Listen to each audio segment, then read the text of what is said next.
جو آج کل ہمارا ایک ملکی ایشو ہے، اس کے اوپر گفتگو کرنا ضروری بھی ہے اور سب تک یہ بات پہنچانا بھی ضروری ہے۔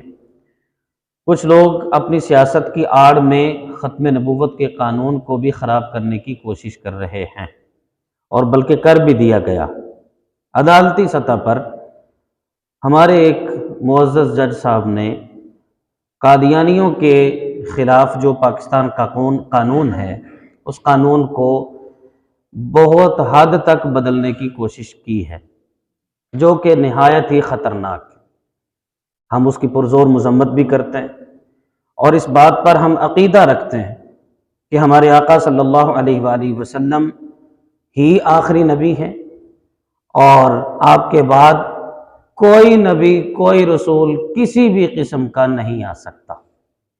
قرآن پاک اللہ تعالیٰ کی آخری نازل کردہ کتاب ہے، اور قرآن پاک کے بعد کوئی اور کسی قسم کی وحی نازل نہیں ہو سکتی۔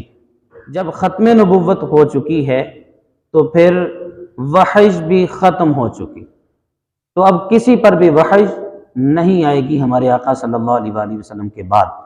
یہ بات بھی یاد رکھنی چاہیے کہ ہمارے آقا صلی اللہ علیہ وآلہ وسلم کی آل میں سے بھی، اولاد میں سے بھی، اصحاب میں سے بھی بڑے بڑے جلیل القدر اور بڑے بڑے مرتبے والے افراد اس دنیا میں تشریف لائے ہیں، اس کے باوجود وہ نبی نہیں ہیں۔ ہمارا عقیدہ یہ ہے، معصوم یا تو فرشتے ہوتے ہیں، معصوم یا پھر نبی ہوتے ہیں، اس کے بعد کوئی اور معصوم نہیں ہے، نہ کوئی آپ نبی پاک علیہ الصلوۃ والسلام کی اولاد میں سے، نہ ہی اصحاب میں سے۔ تو یہ بات بھی یاد رکھی جائے، یہ ہمارے عقائد میں ساری چیزیں شامل ہیں۔ قادیانی کافر تھے، کافر ہیں، کافر رہیں گے۔ جو ان کو کافر نہ مانے وہ بھی کافر ہے، یہ ہمارا عقیدہ ہے۔ اور یہ بات بھی یاد رکھی جائے کہ جو ان قادیانیوں سے یا ان کے بڑوں سے دلیل مانگے کہ چلو کو قرآن سے، حدیث سے کوئی دلیل ہی بتاؤ جو تمہاری نبوت پر ہو، وہ بندہ بھی کافر ہے۔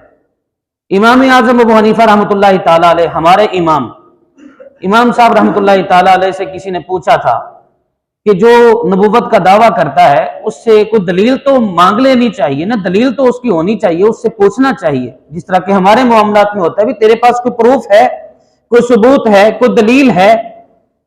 امام صاحب رحمۃ اللہ تعالیٰ علیہ نے دو ٹوک بات ارشاد فرمائی، جو رہتی دنیا تک ہر کسی کے دل میں پیوست ہو جانی چاہیے، دماغ میں مضبوطی سے ہمیں بٹھا لینی چاہیے۔ آپ نے فرمایا جو جھوٹا نبوت کا دعویٰ کرنے والا ہے، اس سے جو دلیل مانگتا ہے وہ بھی کافر ہے۔ اس لیے جو پاکستان کے اعلیٰ عہدوں پر فائز لوگ ہیں، جہاں تک ہماری بات پہنچ سکتی ہے، جہاں تک ہماری آواز پہنچ سکتی ہے، ہم تو وہاں تک ہی پہنچا سکتے ہیں۔ تو ہمارا یہ منصب ہے، اس منصب کے مطابق ہم نے کوشش کی ہے جہاں تک آواز پہنچا سکتے ہوں، سوشل میڈیا کے ذریعے سے بھی، ریکارڈنگ کے ذریعے سے بھی پوری دنیا پر ہم پہنچانے کی کوشش کریں گے، اور ہم اپنا عقیدہ واضح کرتے ہیں۔ وہ کوئی جج ہو، کوئی بڑے سے بڑا حکمران ہو، ہمارے نبی پاک علیہ الصلوۃ والسلام کی ختم نبوت کو جو نہیں مانتے، ہم ان کو نہیں مانتے۔ اللہ تعالی ہم سب کو اس پہ کاربند رکھے اور مضبوطی سے اس پر پہرہ دینے کی توفیق عطا کرے۔ اس میں کوئی سیاست نہیں ہے، دین کے معاملے میں کوئی سیاست نہیں، کوئی کمپرومائز نہیں، ختم نبوت کے معاملے میں تو بالکل ہی کوئی کمپرومائز نہیں۔ اس لیے اس منصب کا یہ تقاضا تھا، جہاں تک بات ہمیں پتہ چلی، ہم نے بڑی آسانی اور بڑے مہذبانہ انداز سے اس بات کو آپ تک پہنچا دیا ہے۔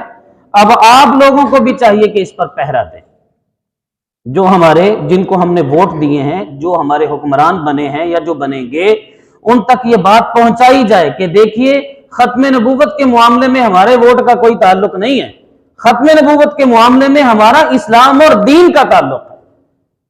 اس لیے ہمارا دین، ہمارا اسلام، ہمارا مذہب یہی کہتا ہے کہ ہمارے آقا صلی اللہ علیہ وآلہ وسلم کو جو آخری نبی نہیں مانتا، اور آپ کے بعد وہ مسئلہ مسیحیت پہ بات ہو، وہ مسئلہ مہدیت پہ بات ہو، یا مسئلہ ختم نبوت پہ بات ہو، اس معاملے میں ہمارا کسی کے ساتھ کوئی کمپرومائز نہیں ہے۔